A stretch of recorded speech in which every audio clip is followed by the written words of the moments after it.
Eu sou Ana Paula, psicóloga clínica e judiciária, e a convite da direção da CEMEI, vereador Antonino José Amorim, eu quero conversar diretamente com as famílias das crianças, que estudam nessa instituição.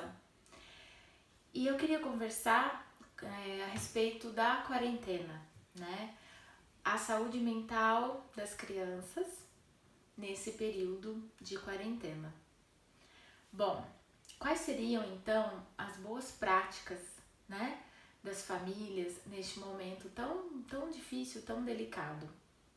E eu vou dizer para vocês que existe uma preocupação muito grande com as crianças e com os adolescentes, embora eles não sejam o público mais delicado, as pessoas mais vulneráveis em relação ao contágio, porque eles não demonstram sintomas graves, geralmente. Por outro lado, existe uma preocupação muito grande por conta da saúde emocional. Então fala-se, por exemplo, entre os especialistas, que após a pandemia pode vir uma segunda onda, de uma epidemia de transtornos emocionais. E as pessoas que seriam mais vulneráveis são as crianças e os adolescentes. Então esse é um assunto muito importante, a gente tratar agora. Quais seriam então as boas práticas das famílias com as crianças neste momento, Bom, a gente pode começar pensando na rotina, Estabelecer uma rotina é importante. Importante que a criança se sinta segura, Mesmo que essa rotina precise sofrer alterações por conta que as demandas estão mudando, dia após dia. Mas é importante comunicar para a criança como vai ser o próximo dia dela, o que ela vai fazer, quais os horários, quais as atividades. Tem crianças que têm as atividades da escola. Separar um tempo para os cuidadores estarem com as crianças é fundamental. Então, rotina. Comunicação. A comunicação é sempre muito importante para as crianças, Então, sempre tá contando para elas o que está acontecendo, transmitindo tranquilidade, transmitindo segurança, evitar conteúdos de notícias que trazem pânico, que trazem muita preocupação, muita tristeza. Então, é papel dos pais, de quem cuida da criança, transmitir segurança para ela nesse momento.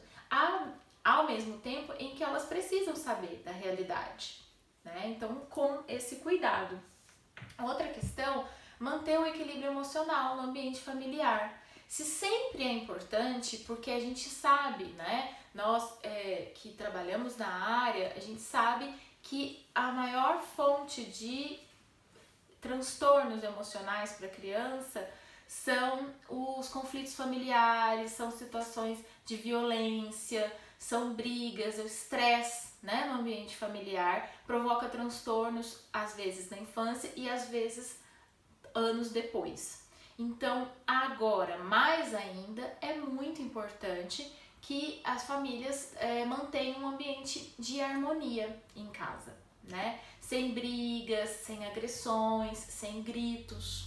Então, esse seria um terceiro ponto, das boas práticas.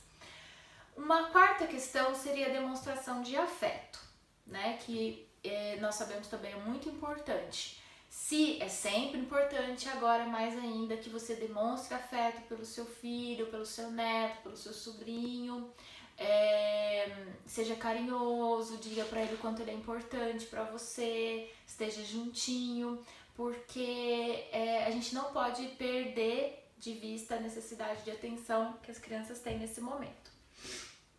Uma quinta questão, um quinto aspecto dessas boas práticas seria também participar da rotina da criança. Mas a gente está todo mundo em casa, eu estou participando. Não necessariamente.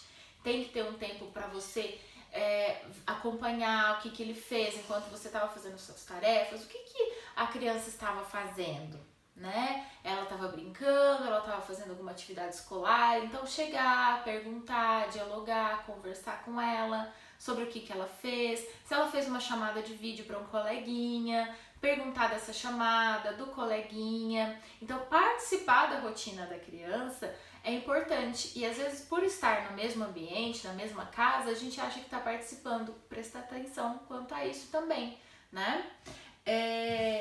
Ao participar das atividades da criança, você está demonstrando interesse por ela, né? E isso é muito importante. Outro ponto que a gente não pode perder de vista é a socialização, né? Como já esse processo está sendo prejudicado porque as crianças não estão na escola, o que a gente pode fazer para manter uma certa socialização? Contato com os familiares via telefone, rede social, essas ferramentas de videochamadas, contatos com os amiguinhos, né?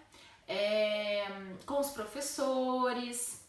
Então, usar desses recursos agora é um ponto também muito importante, né? Para que a criança mantenha de alguma forma a socialização. Para quem pode sair de casa, nos lugares em que isso é possível, mantendo um distanciamento, né? Ok, mas em muitos locais isso não é possível nesse momento, né? E aí, em meio, né, essas questões, eu gostaria que vocês pensassem qual é o tipo de educação que vocês estão dando, né?